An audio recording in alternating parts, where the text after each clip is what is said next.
friends.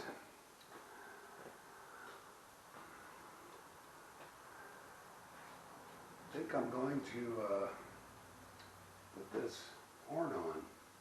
Lucky the Polaris 1000 Premium. Got this off Amazon. It wasn't the cheapest, but what I liked about it was it was already wired in to this bus bar plug-in. So that's one step I don't have to worry about. So let's go ahead and get started on this and see how it works. So from the looks of it, there is some directions, but basically they say connect the wires, connect the switch, install the bracket and horn, then fix the horn to the vehicle. So, sounds to me like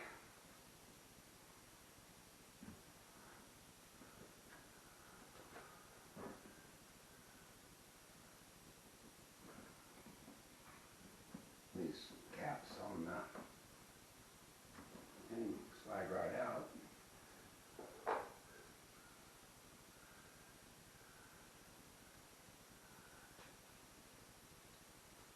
And then you plug it in and go. So let's plug it in and go.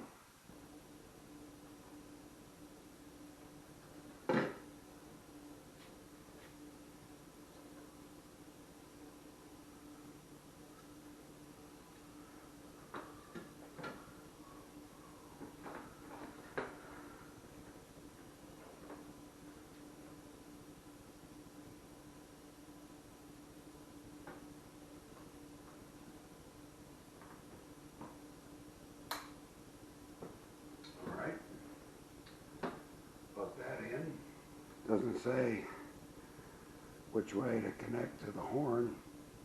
I don't know that it matters, but so looking at it, I'm going to try positive on the right, the horn facing down, negative on the left.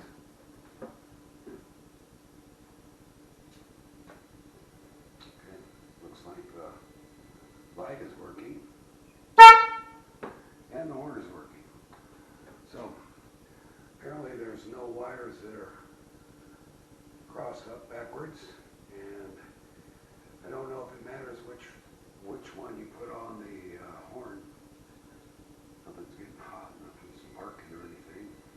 But so out of the box, plug it in, and it seems to work. The kit came with this sheet metal bracket, and it looks like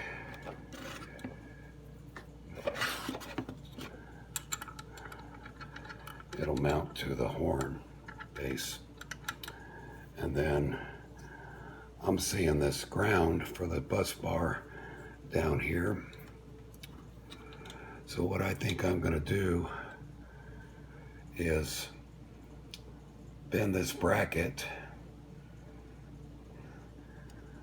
and use this mount so I'm not drilling any more new holes in this thing. Don't really see anything anywhere else. Perhaps that might work. But that's for that looks like it's for the headlight, so I don't want to mess with the headlight. So I think I'm going to proceed to making a bracket for mounting it on that ground lug and then facing it out the front of the grill to get the best effect. All right. So from the looks of it, this came with a little nut for the horn mount, but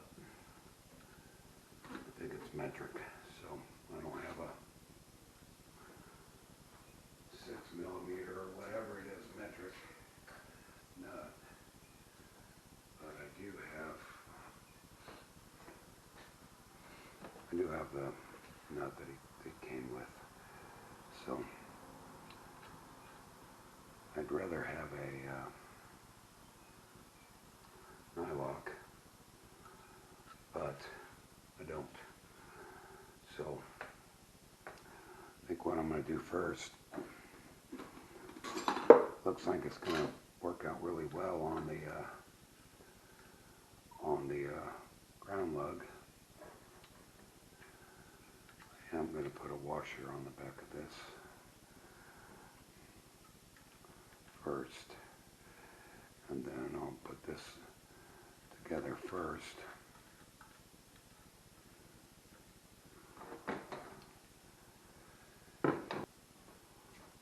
Little Loctite 222 thread locker on there first, and maybe we won't have to worry about it.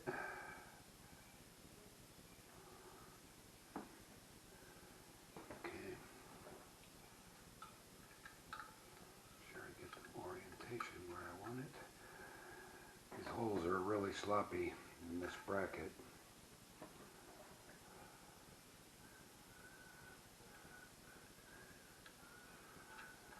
That's okay. Got a washer on there. So I'm going to come straight out and aim it towards out the grill. So it looks like I can just go ahead and put this on there.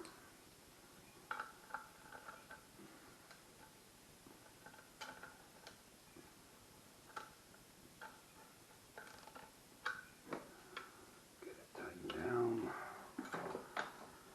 Orientate it how I want it.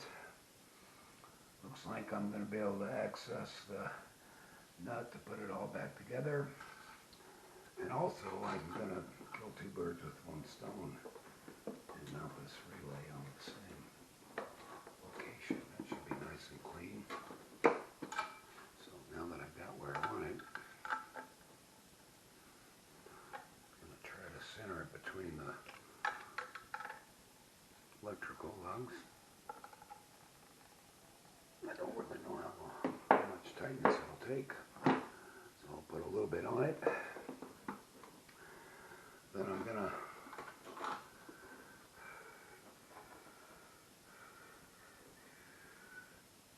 install the bracket first. The ground is already on there. The ground lug is already on there.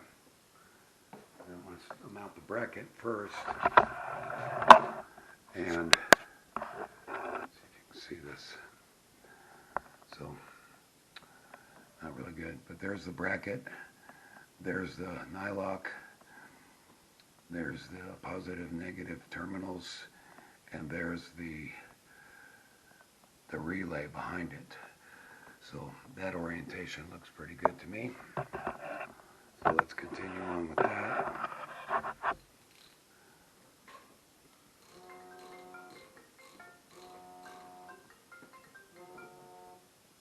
Hello? Hey, can you come up now?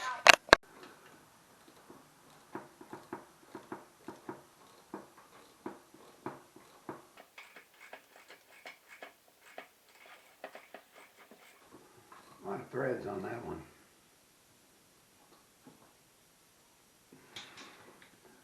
So we are at the point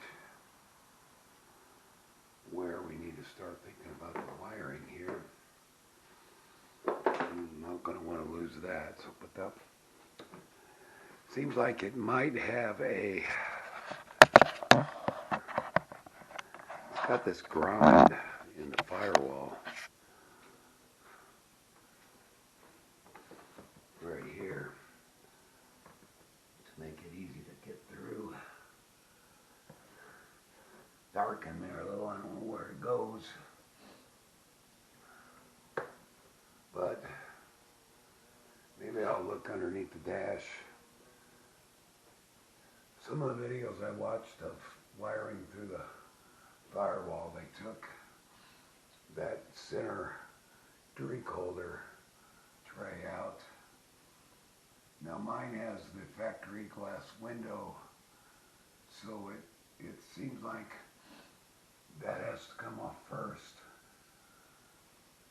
But I think I might look under the dash and see what's there.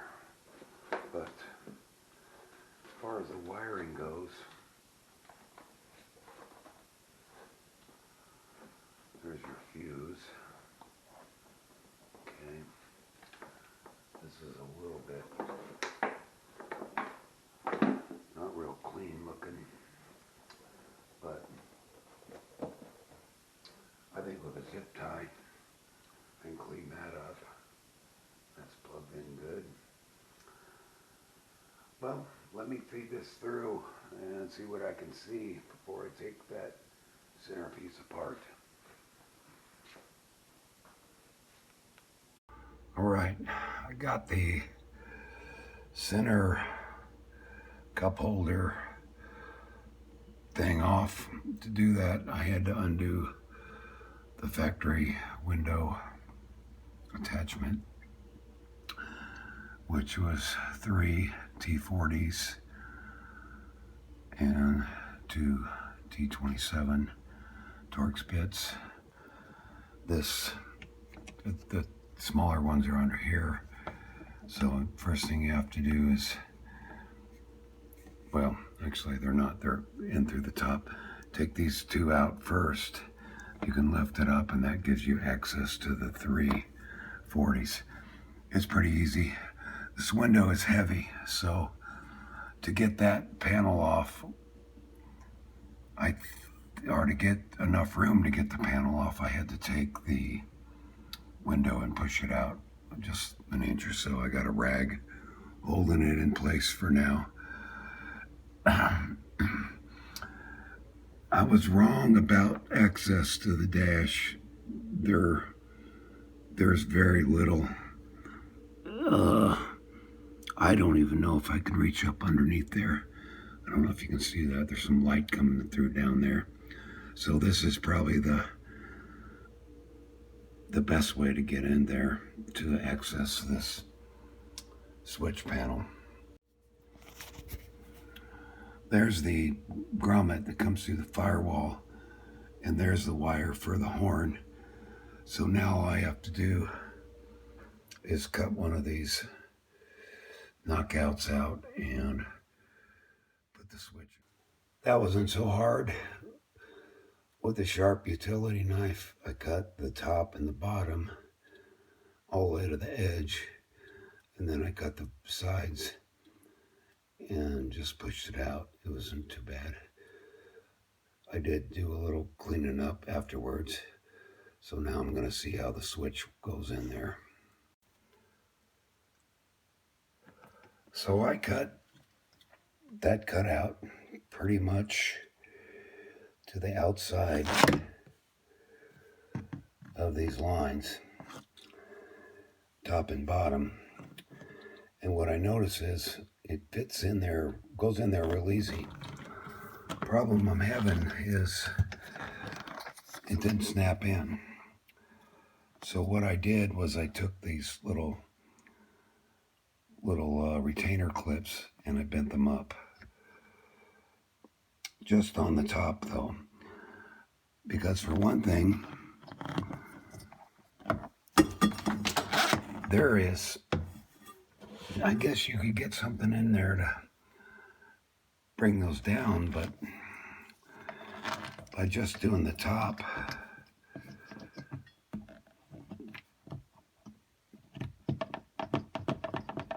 it snaps in. And then if I want to get it out, I'm just gonna pull down. Now, what I'll do is if I find out that it wants to pop out, what I think I'll do is I'll just extend those bottom ones, and then it should be in there good. I can't see any reason why I would need to take it out, and if I do, I'll just have to figure out. There probably is a way to get this panel off. I'd have to research that more, in which case I would do both of the clips for sure. But for now, it's not all that hard to do, so I'm just going to do it like this for now. And if it rattles out, I'll just extend the bottom clips. So I went ahead and plugged it through. And plugged it through. And before I put it all together, I'm gonna turn on the key. And you can see it lights up. Probably see it better if it was dark. The button, and 3, 2, 1. It's pretty loud in my garage. There was a lot of complaints about the loudness, but it seems to be pretty reasonable for me. To put this cup holder back in, there's 2 clips, one on each side. This is the bottom side. Those look like they go into these 2 holders right here. And then the bush nuts fasteners line up with those 2 holes on the top. So it looks like you push it in from the bottom straight in and line up the holes and put the nuts in, and you're done. All right, that is in place. Now all I have to do is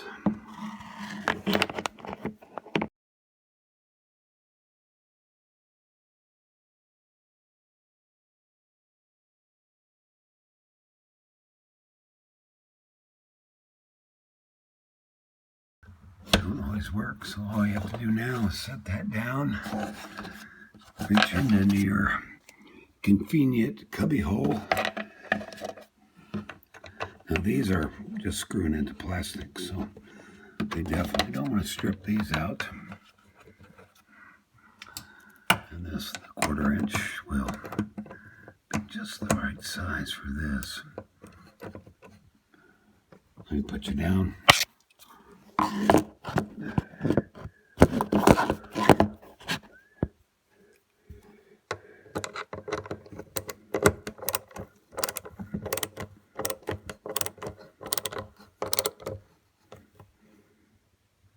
Yeah, you can feel it bottom out. It's nice and tight. Not too tight though. All right. Put my tools away. And one more test. Key on. Horn works. This is all back tight, nice and tight.